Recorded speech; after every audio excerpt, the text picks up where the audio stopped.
Hello world! Ayan na nga at nagpakulo na ako ng chicken breast dito. Siyempre, tinamplahan ko siya ng pangpalasa.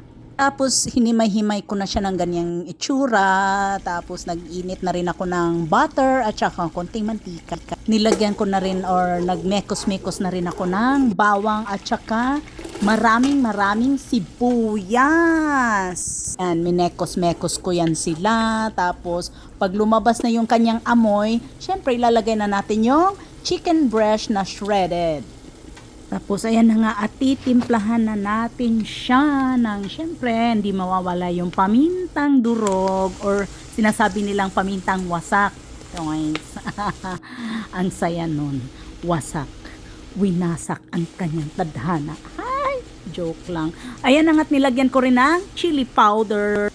Pati na rin chili flakes. Syempre, kasi mahilig ako sa maanghang. Kaya gustong iba't ibang klaseng pangpaanghang nilagay ko na dyan. At sinunod ko na rin yung toyo. Tinansya-tansya ko na lang yan. Alam ko naman kung paano tansyahin yung mga niluluto ko. O diba, minikos-mekos ko na rin siya.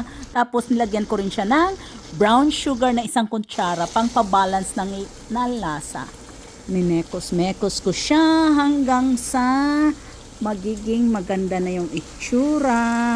Tapos nakakatakam na talaga yan. O, tingnan mo. Ay, naku, sarap na yan. Pag may kaning lamig ka. O, ayan na nga.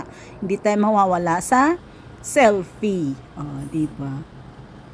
At naka-ready na yung aking kaning lamig. Nako, ang tipid niya sa ulam. Pwede mong i-stock sa sa freezer. Mas maganda kung mag-iimba ka ng pagkain sa freezer mo ilalagay para hindi siya masisira agad.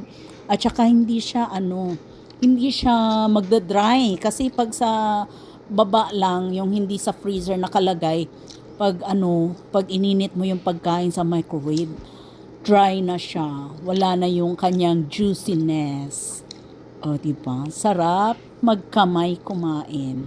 Yun lang po. Bye! Thanks for watching!